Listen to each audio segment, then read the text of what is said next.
Welcome to ಸಂತೋಷ ಶಿಕ್ಷಣ YouTube channel. ಆತ್ಮೀಯ ಮುಖ್ಯೋಪಾಧ್ಯಾಯರಿಗೆ ಸ್ವಾಗತವನ್ನು ಕೋರುತ್ತಾ ಈ ವಿಡಿಯೋವನ್ನು ಪ್ರಾರಂಭಿಸೋಣ.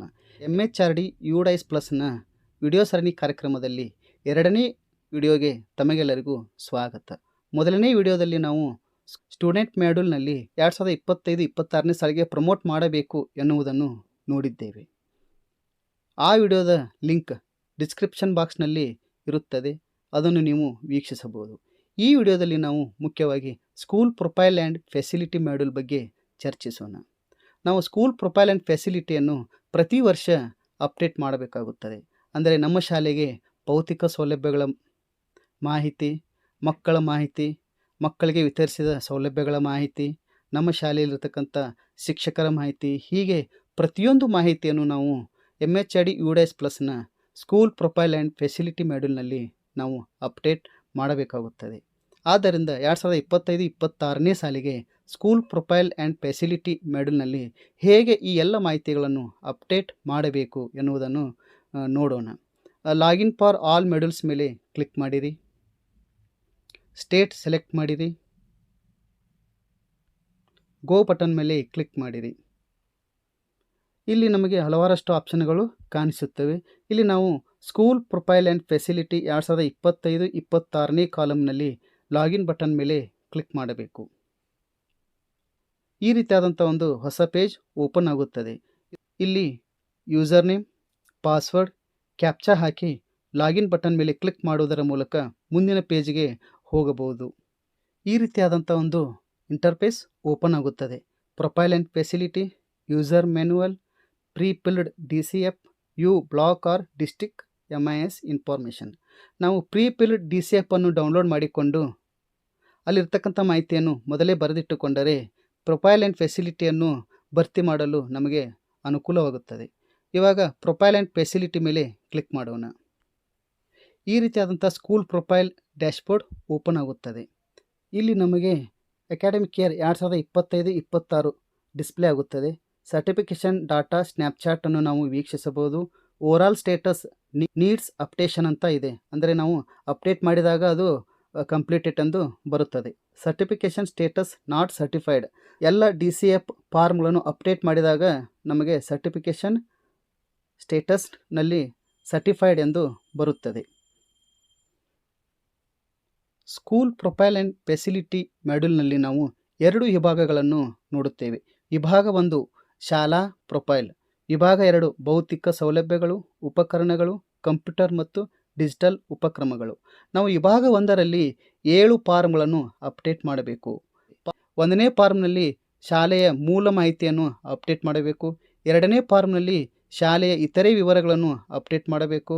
3ನೇ ಫಾರ್ಮ್ನಲ್ಲಿ ಅಂಗನವಾಡಿ, SMC, SDMC ಮಾಹಿತಿಗಳನ್ನು ಅಪ್ಡೇಟ್ ಮಾಡಬೇಕು.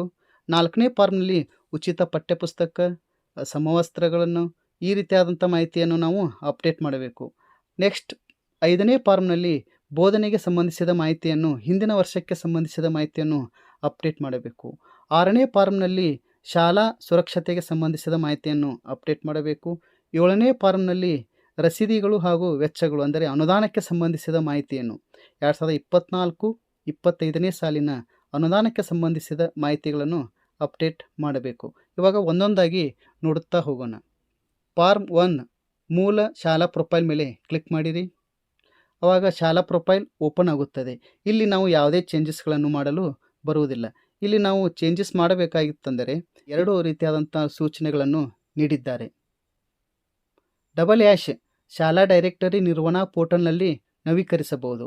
ಅಲ್ಲಿ ನವೀಕರಿಸಲು ನಾವು ಇಲ್ಲಿ ಕ್ಲಿಕ್ ಮಾಡಿ ಬಟನ್ ಮೇಲೆ ಕ್ಲಿಕ್ ಮಾಡಿ ಲಾಗಿನ್ ಆಗಿ ಅಲ್ಲಿ ನಾವು ಮುಖ್ಯ ಶಿಕ್ಷಕರ ಹೆಸರು, ಫೋನ್ ನಂಬರ್, ಇಮೇಲ್ ಅಡ್ರೆಸ್ ಇವುಗಳನ್ನು ನಾವು ಚೇಂಜ್ ಮಾಡಬೇಕಾಗುತ್ತದೆ. ಇನ್ನು _ ನವೀಕರಿಸಲು ಬ್ಲಾಕ್, ಜಿಲ್ಲಾ MIS ಇವರನ್ನು ನಾವು ಸಂಪರ್ಕಿಸಬೇಕಾಗುತ್ತದೆ. ಉದಾಹರಣೆಗಾಗಿ 1.4ರಲ್ಲಿ ಶಾಲಾ ಸ್ಥಳದ ಪ್ರಕಾರ ಗ್ರಾಮೀಣ ಅಥವಾ ನಗರ, ನಮ್ಮ ಶಾಲೆ ಗ್ರಾಮೀಣ ಪ್ರದೇಶದಲ್ಲಿದ್ದರೆ ರೂರಲ್ ಎಂದು, ನಗರ ಪ್ರದೇಶದಲ್ಲಿದ್ದರೆ ಅರ್ಬನ್ ಎಂದು ಇರುತ್ತದೆ. ಒಂದು ವೇಳೆ ಇದನ್ನು ನಾವು ಅಪ್ಡೇಟ್ ಮಾಡಬೇಕಾಗಿತ್ತಂದರೆ ಇದನ್ನು ನಾವು ತಾಲೂಕಿನ ಅಥವಾ ಜಿಲ್ಲೆಯ MIS ಇವರನ್ನು ಸಂಪರ್ಕಿಸಬೇಕಾಗುತ್ತದೆ. ಹಾಗೂ 1.11 ಶಾಲಾ ಮುಖ್ಯಸ್ಥರು, ನಮ್ಮ ಮುಖ್ಯ ಶಿಕ್ಷಕರು ಬೇರೆ ಕಡೆ ವರ್ಗಾವಣೆಯಾಗಿದ್ದರೆ ಅಥವಾ ನಿವೃತ್ತಿಯಾಗಿದ್ದರೆ ಅವರ ಮಾಹಿತಿಯನ್ನು ತೆಗೆದು ನಮ್ಮ ಮಾಹಿತಿಯನ್ನು ಅಪ್ಡೇಟ್ ಮಾಡಲು ನಮ್ಮ ಶಾಲೆಯ ಲಾಗಿನ್ನಲ್ಲೇ ಇದಕ್ಕೆ ಅವಕಾಶವಿರುತ್ತದೆ. ಇದನ್ನು ನಾವು ಅಪ್ಡೇಟ್ ಮಾಡಲು ಶಾಲಾ ಡೈರೆಕ್ಟರಿ ನಿರ್ವಹಣಾ ಪೋರ್ಟಲ್ನಲ್ಲಿ ನವೀಕರಿಸಬಹುದು. ಇಲ್ಲಿರ್ತಕ್ಕಂಥ ಇಲ್ಲಿ ಕ್ಲಿಕ್ ಮಾಡಿ ಎಂಬ ಬಟನ್ ಮೇಲೆ ನಾವು ಕ್ಲಿಕ್ ಮಾಡಿದಾಗ ಈ ಮಾಹಿತಿಯನ್ನು ನಾವು ಅಪ್ಡೇಟ್ ಮಾಡಬಹುದು. ಇದರ ಬಗ್ಗೆ ನಾನು ಮುಂದಿನ ವಿಡಿಯೋದಲ್ಲಿ ತಿಳಿಸಿಕೊಡುತ್ತೇನೆ.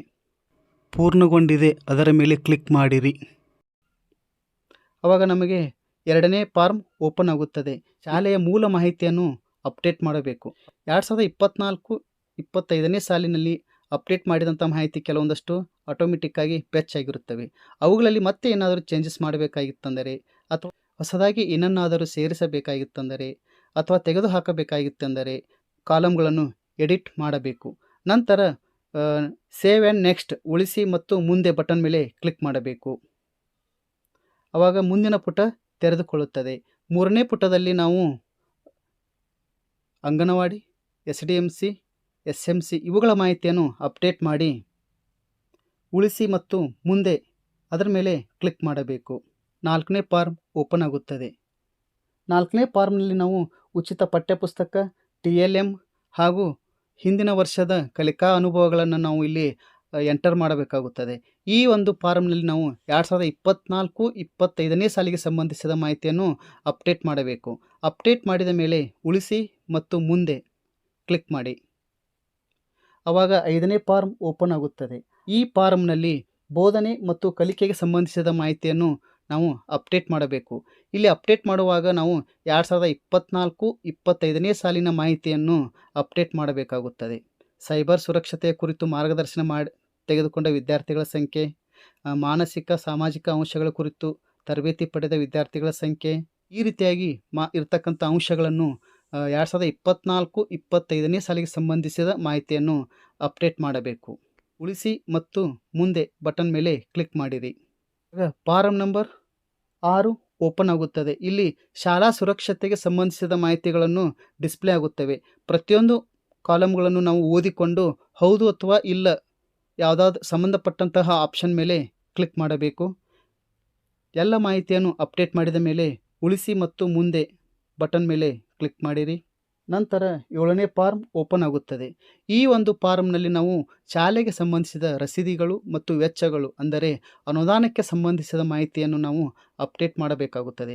ಈ ಫಾರ್ಮ್ನಲ್ಲಿ 1.59 ಶಾಲೆಯಿಂದ ಪಡೆದ ಅನುದಾನಗಳನ್ನು ನಾವು 2024-25ನೇ ಸಾಲಿಗೆ ಸಂಬಂಧಿಸಿದ ಮಾಹಿತಿಯನ್ನು ಅಪ್ಡೇಟ್ ಮಾಡಬೇಕಾಗುತ್ತದೆ. 1.60 ಶಾಲೆಗೆ ದೊರೆತ ಆರ್ಥಿಕ ನೆರವು 2024-25ನೇ ಸಾಲಿನ NGO ಅಥವಾ ಯಾವುದೇ ಮೂಲದಿಂದ ಶಾಲೆಗೆ ದೊರೆತ ಆರ್ಥಿಕ ನೆರವನ್ನು ನಾವು ಇಲ್ಲಿ ನಮೂದಿಸಬೇಕಾಗುತ್ತದೆ. 1.61 ಶಾಲೆಯು ಈ ಕೆಳಗಿನ ಯಾವುದಾದರೂ ನಿರ್ವಹಣೆ ಮಾಡುತ್ತಿದ್ದರೆ ಆ ಮಾಹಿತಿಯನ್ನು ನಾವು ಇಲ್ಲಿ ಅಪ್ಡೇಟ್ ಮಾಡಬೇಕು. ICT, ಕ್ರೀಡಾ ಸಲಕರಣೆಗಳು, ಗ್ರಂಥಾಲಯ ದಾಸ್ತಾನು ನೋಂದಣಿ ಮುಂತಾದವುಗಳು.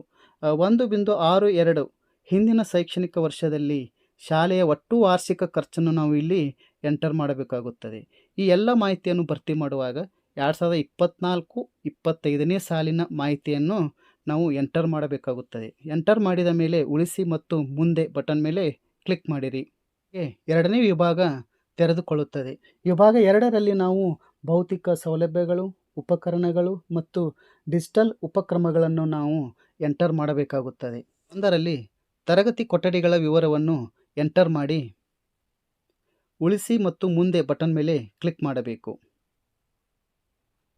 ನಂತರ ಫಾರ್ಮ್ ನಂಬರ್ 2ರಲ್ಲಿ ಶೌಚಾಲಯ ಹಾಗೂ ಮೂತ್ರಾಲಯಕ್ಕೆ ಸಂಬಂಧಿಸಿದ ಮಾಹಿತಿಯನ್ನು ಅಪ್ಡೇಟ್ ಮಾಡಿ ಉಳಿಸಿ ಮತ್ತು ಮುಂದೆ ಬಟನ್ ಮೇಲೆ ಕ್ಲಿಕ್ ಮಾಡಬೇಕು.